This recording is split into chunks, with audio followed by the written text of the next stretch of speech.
Hola chicos, ¿cómo están? Vamos a terminar lo que tiene que ver con las anemias hemolíticas. Para acá.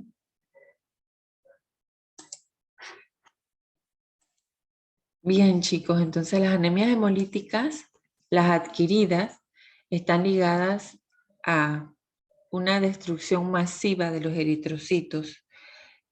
Puede ser debido a un factor inmunológico, autoinmune, a un factor extracorpuscular. Entonces, el médico debe sospechar que la persona tiene una anemia hemolítica cuando hay síndromes anémicos moderados o severos. O sea, que se presenta algún grado de anemia de forma moderada o severa. Hay estados de ictericia o subictericia cuando al tacto o a través de algún tipo de equipo pueden observar que hay esplenomegalia, que puede ser moderada. Eso es en el caso de las anemias adquiridas. Las anemias hemolíticas congénitas, o sea, las que se van a traer de nacimiento, están relacionadas entonces con una anormalidad que tenga el propio glóbulo rojo del paciente. Las anemias hemolíticas de causa inmune podemos tener esta clasificación. Las anemias hemolíticas autoinmunes, que tienen que ver con autoanticuerpos producidos por el paciente. Las anemias hemolíticas aloinmunes, que tienen que ver entonces con la creación de anticuerpos previo a la sensibilización por un antígeno que el paciente no tenía. Y la anemia hemolítica inmune inducida por drogas, o sea, por medicamentos. En el diagnóstico de la anemia hemolítica, el médico tiene que ser muy persistente en la búsqueda de los hallazgos clínicos y también en la petición de los exámenes de laboratorio. Tendría él que pedir los valores de hemoglobina a través, o hematocrito a través de un hemograma completo. Tiene que pedir el recuento de los reticulocitos, usted sabe que son los precursores de los eritrocitos, y deben estar elevados si hay algún tipo de anemia. Debe también pedir un frotes de sangre periférico para observar la morfología de los eritrocitos. En la parte química, pedir los niveles de bilirrubina, sobre todo la no conjugada, del hierro sérico, de la aptoglobina, que es una hemoglobina, perdón, que es una proteína que capta la hemoglobina libre y la hace depurar a través del hígado. La enzima lactato deshidrogenasa. Cuando está confirmada la presencia entonces de una anemia, o sea que los eritrocitos, vas a ver bajos eritrocitos y baja cantidad de hemoglobina, entonces hay que hacer pruebas inmunológicas para ver de qué tipo, en qué clasificación se encuentra el paciente dentro de esas anemias hemolíticas. Veamos la anemia hemolítica autoinmune. Esto va a obedecer entonces a una falla en la regulación del sistema inmune por el cual la persona va a generar autoanticuerpos contra algún antígeno que esté presente en la membrana de los eritrocitos. El diagnóstico de esta anemia se va a dar en el laboratorio a través de la realización de un CUMS directo.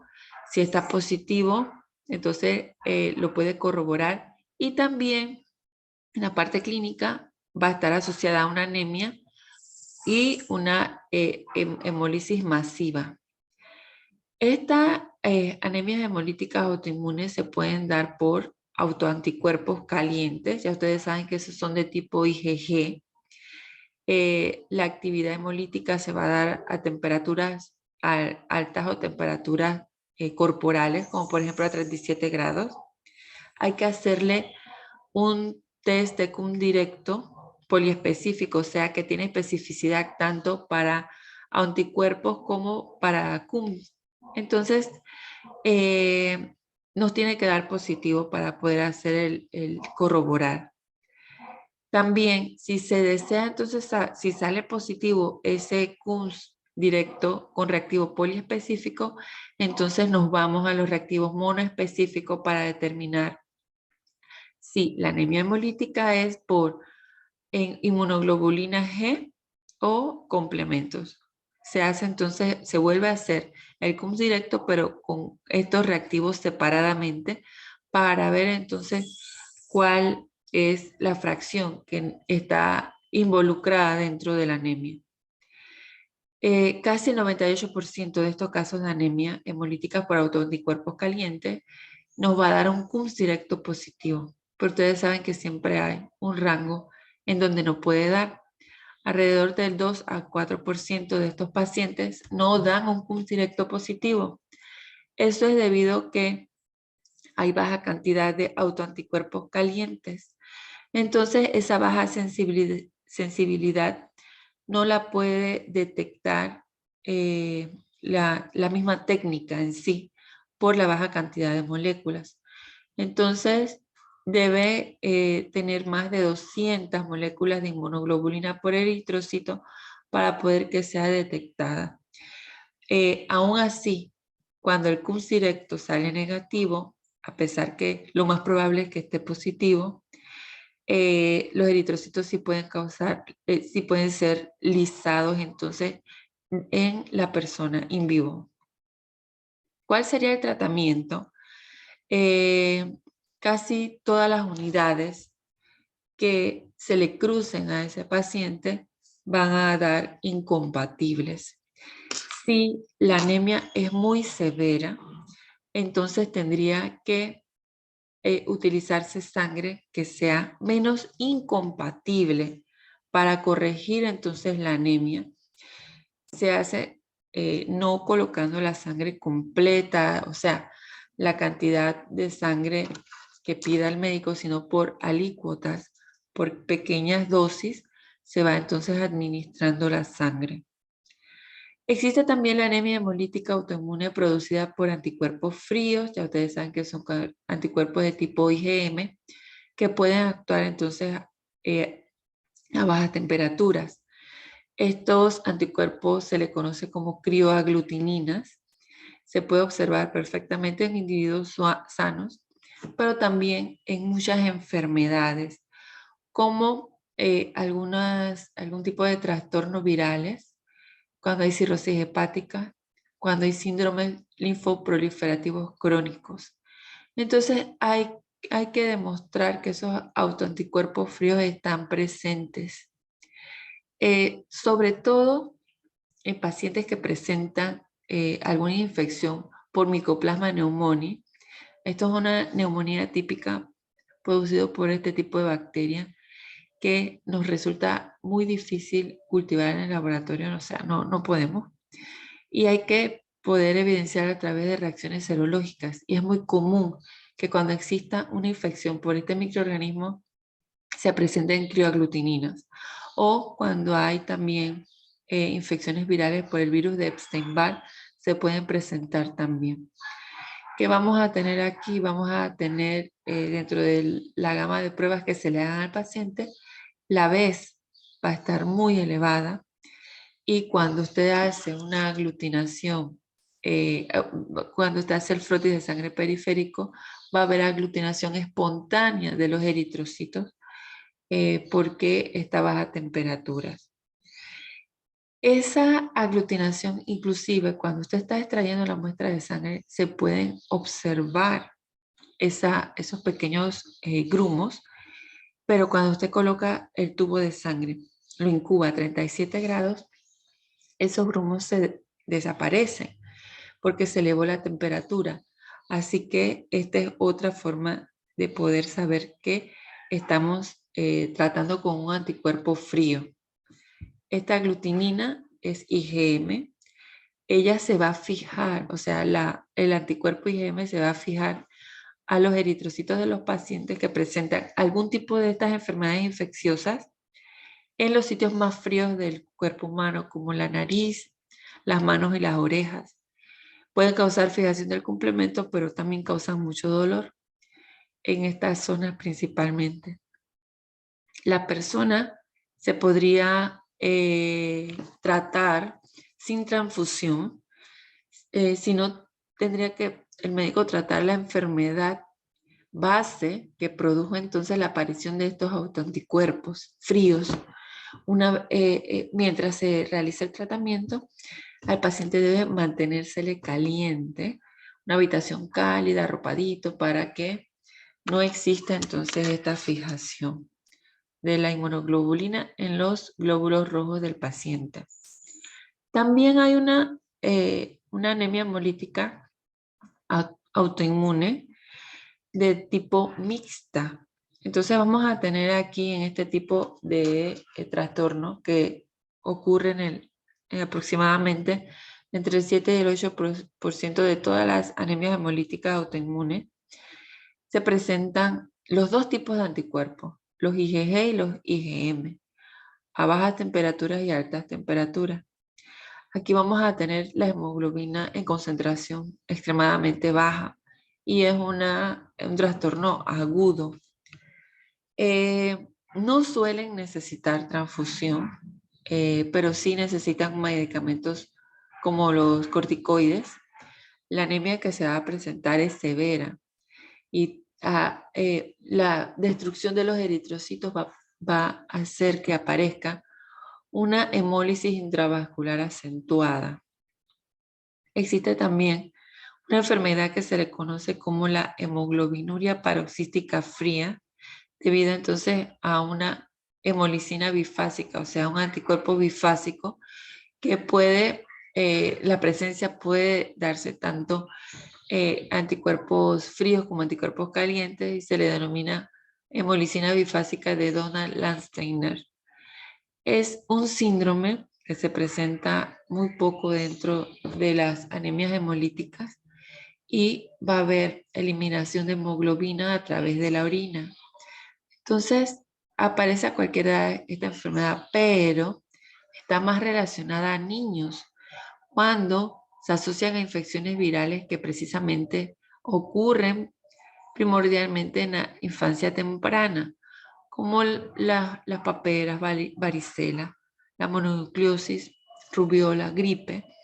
Entonces puede encontrarse este tipo de hemoglobinuria. El diagnóstico sería entonces medir o buscar una inmunoglobulina G que reaccione con los eritrocitos en las zonas frías del organismo y que para observar la disociación se coloque el tubo de la prueba a temperaturas más elevadas. No se necesita la transfusión en estos pacientes, salvo que haya una hemólisis muy severa. Y si se presentan niños y hay un compromiso general del paciente, entonces sí sería necesaria la transfusión. En las anemias hemolíticas inmunes inducidas por drogas o por medicamentos, hay formación de anticuerpos contra el mismo medicamento o contra antígenos eritrocitarios. En estos tipos de anemia o de enfermedades vamos a encontrar siempre un CUMS directo positivo. Se asocia entonces a medicamentos que se utilizan mucho para enfermedades crónicas, inclusive medicamentos de venta libre. Entonces, también hay sustancias químicas ambientales que pueden verse involucradas en esta patología y causar una anemia. Hay varios mecanismos por los cuales se puede producir una anemia autoinmune inducida por medicamentos.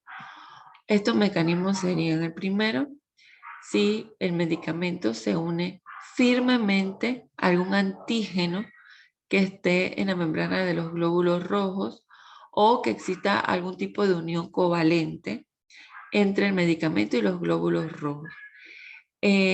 Una vez se haya formado el anticuerpo contra el fármaco, el anticuerpo va entonces a unirse al fármaco y a los eritrocitos, los va a recubrir y los va a destruir. Esto hace que se produzca la anemia. ¿Quiénes actúan así? Las penicilinas, la cefalosporina de segunda y tercera generación. Esto es muy común, chicos, y ustedes escuchan, sí, que la persona es alérgica a tal medicamento, y esto es muy común que ocurra. El segundo mecanismo sería cuando el fármaco no se une a los eritrocitos, sino que permanece libre en la parte líquida de la sangre. Entonces, allí lo que se hace es que el cuerpo produce anticuerpos contra este fármaco y después de esto va a haber un complejo anticuerpos fármaco que se va a adherir a los glóbulos rojos y le va a causar entonces una lisis. ¿Quiénes actúan así?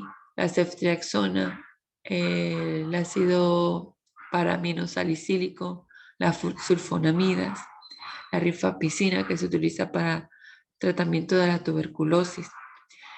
No solo eso, este tipo de mecanismos lo han observado también en otros medicamentos que se utilizan para enfermedades crónicas, como para los diabéticos, para personas depresivas y las mujeres que utilizan anticonceptivos.